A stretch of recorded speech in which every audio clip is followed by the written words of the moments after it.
How's everyone doing? All good? Amazing.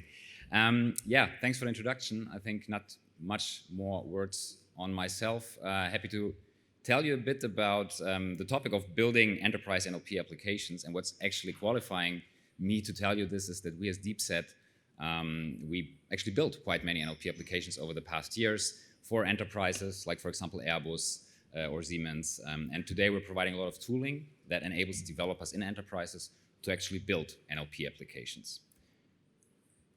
So the first thing we should probably look at when thinking about NLP applications in enterprises is what are those applications? What is it what enterprises are actually building today with NLP, and which are the problems they want to solve? One big category of problems is around this whole idea of automated data processing. So what is it about? In the end, using NLP to actually reduce a lot of work steps, manual research steps, and provide analysts and people with all information they need to, in the end, just make the synthesis. To give you one example from financial services, risk management is a core business function. NLP can help analysts to extract all relevant information on a company. So for example, if you think about the case of an analyst who needs to make a decision if they're buying a certain stock, what do they want to know?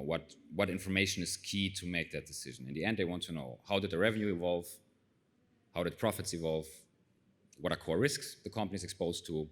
Maybe some specific things like what is the customer concentration? And this is in the end, all these entities will in the end lead to a fast and comprehensive decision for the analyst. The second big problem, so to say, or area of NLP applications is all around search and knowledge management. Many efforts were undertaken in the past few years to consolidate data in enterprises. We have many wiki portals, a lot of efforts to actually somehow conserve the knowledge of individual workers in the company, give them a place where they can document best practices. How did they solve a certain problem? How did they approach an NLP project, for example? Sharing it with the organization, and of course, it's also made available to everyone. Still, everyone knows it. Language has many varieties. Semantics are somewhat different. So it's usually very, very hard to find this just by using keywords. So one big effort we see with NLP is actually that enterprises try to replicate the Google search experience on their own data, in their own wikis. For example, manufacturing, where you want to share best practices like how do we approach a new R&D project? How do we solve a certain problem type with an engine, for example, and helping people to be very fast and find that conserved knowledge. And the last big thing is around virtual assistants. I think virtual assistants, that's probably a big hype over the past years already. NLP, offers now new opportunities to make these virtual assistants even more comprehensive, even more exhaustive. This means that we can use them for even more rare requests.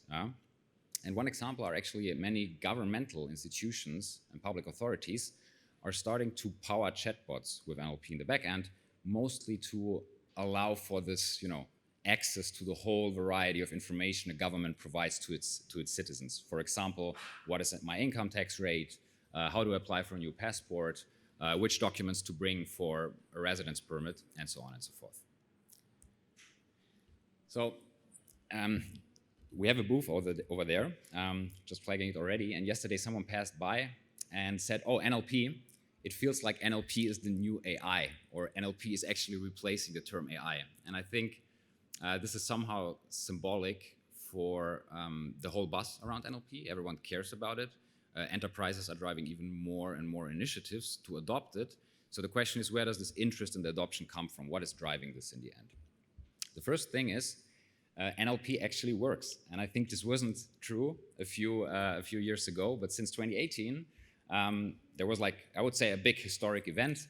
Google Research back then open sourced the BERT model. This was the first of its kind transformer. Transformers didn't just change the way, or let's say didn't just change the quality of NLP and the performance of models, but also this idea that we do not need to make this effort and always start with collecting training data, training, and then starting to build something. So it works and can be utilized very fast. Second thing is, there are many best practices and approaches to still tailor NLP to specific needs. You cannot avoid it. Many enterprises have an individual language, own abbreviations, own terms, are in very specific domains, from biotechnology, pharma, maybe even legal in some aspects. In the end, it's adjustable. You can adjust modern NLP models, transformer models, and this is also something that, of course, is driving adoption. And the last thing is, NLP is accessible. What do I mean with this? We have great platforms like, for example, Hugging Face. This is a place where every open source NLP model can be actually found and utilized. Besides this, there's a big trend towards more and more companies offering models via APIs, making it very easy to consume it, very easy to try it out, very easy to get their hands on it. And this is, of course, also removing many barriers and driving, as a consequence, interest and adoption up. So when we look into NLP applications in the enterprise, the question is always who's actually building them, and who's asking for them, who's building them, who's owning them. And in the end, we have very simplified 3 big parties we look at. So number 1 is, of course, the business. And the business, this is, for example, the risk management team that I was mentioning earlier. These are the people who have a pain, who have the requirements to honestly probably do not care too much about NLP, or if it is NLP or what it is. They have the problem to be solved, and they want a full solution that can be powered with NLP. On the other hand, we always have engineering teams, in-house development teams. And for the sake of simplicity, we just look at 2 groups. On the one hand, when we think about an NLP application, of course, it's about NLP, which is machine learning. So machine learning engineers and data scientists are involved, and these teams are involved in building. But also, we have to keep in mind, in the end, we need a solution, right? So the business needs a user interface. It needs to connect it to the data. There's a lot of work needed around that. And this is what other teams are doing, in this case, like an application team that builds that. The man in the middle, the poor man in the middle probably, is the product owner, enterprise architect. Think of different job titles for it. These are the persons who are bridging the requirements, so they have to understand what the business wants and somehow translate it to the technology. Usually not machine learning or NLP experts at all. So this is why they rely also a lot on the capabilities of their respective development teams. Now, what are the challenges these teams are facing? Let's look into actually developing an application. So the first big thing is, there is the machine learning or NLP part, and then there is the whole application around it. So connecting data to it, connecting the front-end application to it. And this is actually a quite cumbersome thing to do, because application engineers usually cannot really work just with a model, and machine learning engineers are usually not the ones who want or can build these full-stack applications. The second thing is that NLP and machine learning in general is a discipline where it's a lot about metrics, but these metrics are quite theoretical, right? So probably some machine learning engineers are in here, so we talk about, I don't know, F1 scores. This is all good, but in the end, you somehow need a true benchmark against what the business or the end users really want, right? So you somehow have to evaluate and understand, is the output of my NLP application actually valuable at all or not? And what should I change in order to make it more valuable? The business lines, on the other hand, are usually struggling a bit with understanding what can I get out of this. So NLP and machine learning projects usually take quite some time. This can take a lot of time, and in the end, what you get is, you maybe get an idea about the performance, you get some performance metrics, but it's very hard for end users to experience this technology and the functionality. What is this NLP about? What does it do for me, right? What can I expect from it, and what can't I expect from it?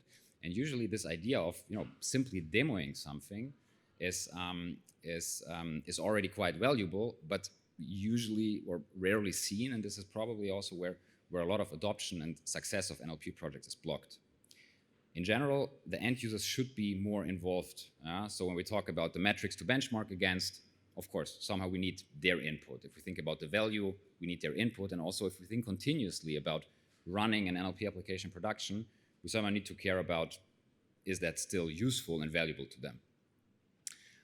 So what are now solutions to these 2 problems? The one problem of how to build now, really, how to bridge the gap from NLP model to application, and how to bridge the gap between engineers and business teams, and how to find a workflow and a process to involve them and to really develop according to their needs. So when we look first at the problem of building the applications, let's say we want to build a question-based search, okay? So, usually the solution to build a question-based search is not just using an NLP question answering model itself. This model is in the end nothing but one component of this full stack application that is needed to really solve this problem of enabling end users to search with their questions and get answers out of their data. The application will usually look something like this. So on top and on the bottom, we have, let's say, classic IT topics, right? We need application software. Somehow the functionality NLP must be integrated. On the bottom, we have the data that somehow needs to be utilized by the NLP application. And the NLP application in the end is not just a model or a single component.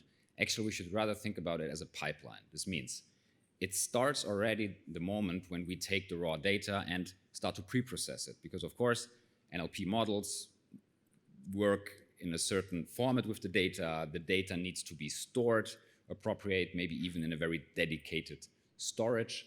And usually, if you think about the use cases you might have in mind with NLP, it's not really one single model to solve it all, right? So in this particular case, you probably have one model that does retrieval. This means filters out irrelevant documents. And then you have the answering layer, so to say, the reader model, that is really finding this particular answer to the question the user asked. And finally, all of that needs somehow to be, again, integrated into the application software. This means what we need to understand is an NLP application is more than a model, and the responsibility for building the application is actually a machine learning responsibility. So we need to find tools and processes that empower machine learning engineers and data scientists to build this green full stack for an NLP application. This also has implications on the process. And now let's briefly focus on the second problem, how to develop with it, how to build with it, how to involve the end users. So this means always that the starting point of the development lifecycle of an NLP application is not start with the model, it is start with the pipeline. This means design your pipeline first. What is the full stack application? Do you need a preprocessor? Which models do you need in there? And what you do then is, then you pick the models. So which exact model you want to use. Is it a BERT? Is it maybe a GPT-3? Whatever it is, this is then actually the second choice. It's very important to go fast into the mode of actually building. This means being able to get it run, have the application running, and then we go into the evaluation step. And with pre-trained models, the beauty is that this fine-tuning, so creating training data, training the model, the models, is not essential, it's not necessary. We can probably already achieve a lot just with a pipeline containing pre-trained models. So what does that mean? We need, in this evaluation step, to really start to engage the end users in the business. Build fast demos. Let them play around with it. Let them give honest feedback. Yeah? And based on this feedback, we can think about, okay, do we need to fine-tune? Is it working properly on this kind of data, or do we need to tweak something? And then ultimately, of course, move into deployment and continuously monitor also the interaction of the end users with the whole pipeline, because I think that's nothing new in machine learning in general, and also in NLP. This life cycle is something you have to walk through over and over again. And if you're wondering how can that now look like, what is now a way to perform this evaluation step? Because it sounds maybe now a bit mystic and a bit, I don't know what he's meaning. How does he think about it? Does he want to build a demo and then collect feedback and does interviews?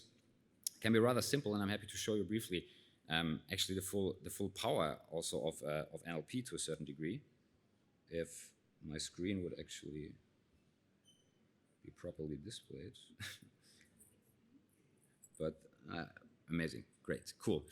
So what we have here is now we have a demo of actually a full pipeline, and this pipeline is utilizing open source models from, in this case, from the Hugging Face Model Hub, and we have some NHS data on this. So this might be a use case, right? The NHS wants to build, let's say, a better search for their website. So we have the website data of the NHS in here. And what we have taken now is just pre-trained models. So we didn't do any training on this data. These models, this whole pipeline has never seen the NHS data. If we give this now to an end user, we can simply, let them work with it. They should ask not theoretical questions. They should ask what they really care about. For example, I don't know, what is the function of the heart? Oh, it was here, sorry. But works decently, I would say. measures the sound that's bounced back from the ear. Yeah? So this is what happens with just a pre-trained model on a pre-trained pipeline. Let's see if it also does the heart. If we add a T. So it does, it pumps blood around your body, pump made of muscle. I think that's an accurate description. And what we can do now is like simply let end users say, is this valuable or not? Is this correct? It is correct, okay, let's track it. Yeah? We can also ask maybe a harder question, find something that doesn't work. I don't know, any ideas for a hard question for the NHS website? It should fail, so it's fine if it's a really, really mean one. Okay, then how about what is the cure for hangover? Maybe it finds something, let's see. Injection of glucagon.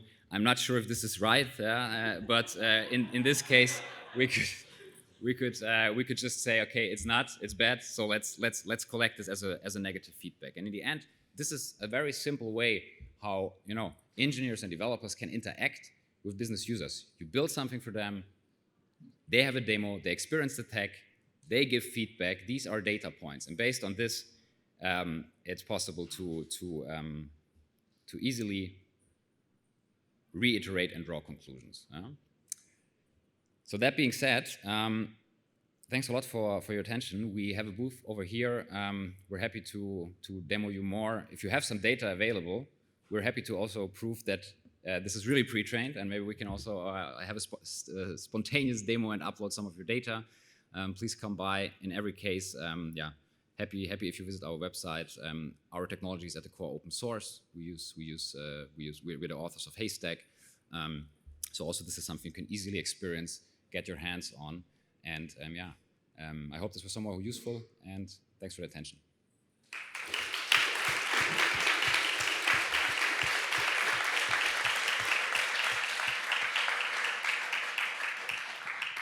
Great. We have time for questions. Yes.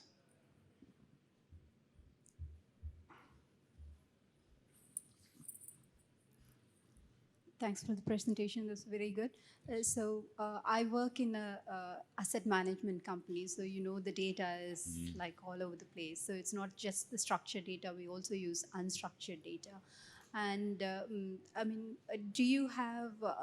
Is the NLP models? So can we use something like NLP models for a structured data? So instead of the users having to put in the long SQL queries with difficult joins, so can we use something like this so we can consolidate both structured and unstructured data? Yes, absolutely. So it's possible already. For example, on tabular data, on usually quite, so that's a bit technical now, but on let's say just two-dimensional tables, it works quite well. There are first attempts to bring this really into higher dimensional SQL relational databases. But we see already very good results on tables, at least. This is working quite well.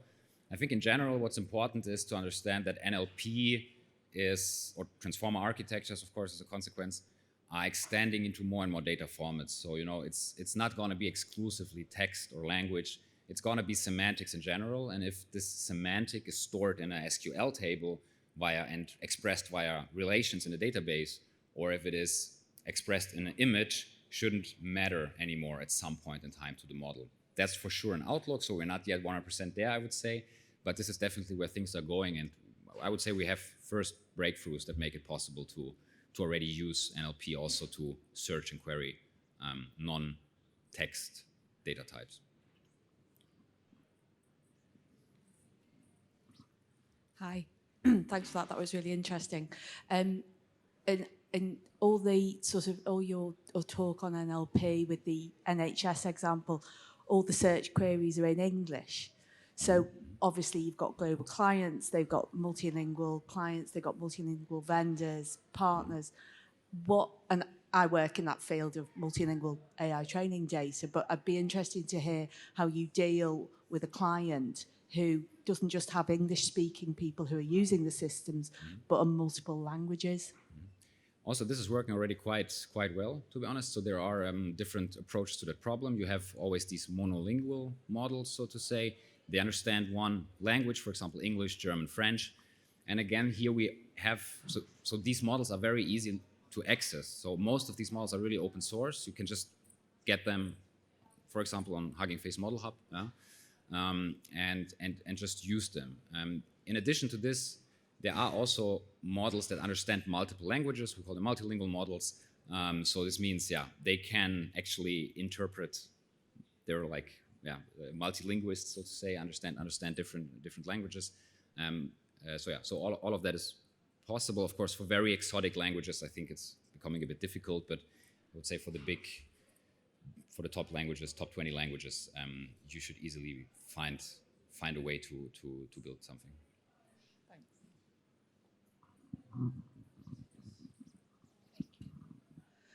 Thank you for the interesting talk. I was just wondering, for large-scale implementation of NLP, especially in some company, do you go for generalization first or customization? Like if you're using these kind of pre-trained models? So you always go for. So the question was actually if we go first for evaluating and then for fine-tuning. Yeah. Yes, you go first for evaluating and then fine-tuning. This is really the core idea. Use the pre-trained models. That's a very powerful thing, you know. And it was a great breakthrough when we had BERT as a first of its kind transformer that really somehow enabled us to, train a question answering model once and use it on all kinds of unseen documents. So this is really the power you should make use of. Define your baseline, understand what doesn't work in these pre-trained models, and then after you did that evaluation, you can go further and think about fine-tuning and training. Okay, and a follow-up question, how do you overcome hurdle of humongous data? Like definitely these NLP model requires a lot of data, and for enterprise implementation, you need humongous data, because I was trying to implement a really good problem statement, but the overhead was that the data was so huge that the computational power required was huge. So how do you overcome in general? I'm happy to take that to the booth maybe, because in general you shouldn't be required to need so much data for your use case, to be honest. So because again, you make use of a pre-trained model, someone did the dirty work for you. Usually that's a big research organization, maybe it's Google, maybe it's Facebook. They open source these models, they make it accessible. There are many other people in the community. I mean, us ourselves, we are also open sourcing our models that we're pre-training, and this is where you build on top. And once you have that, you shouldn't need too much data to fine-tune it. But happy to go into some details here.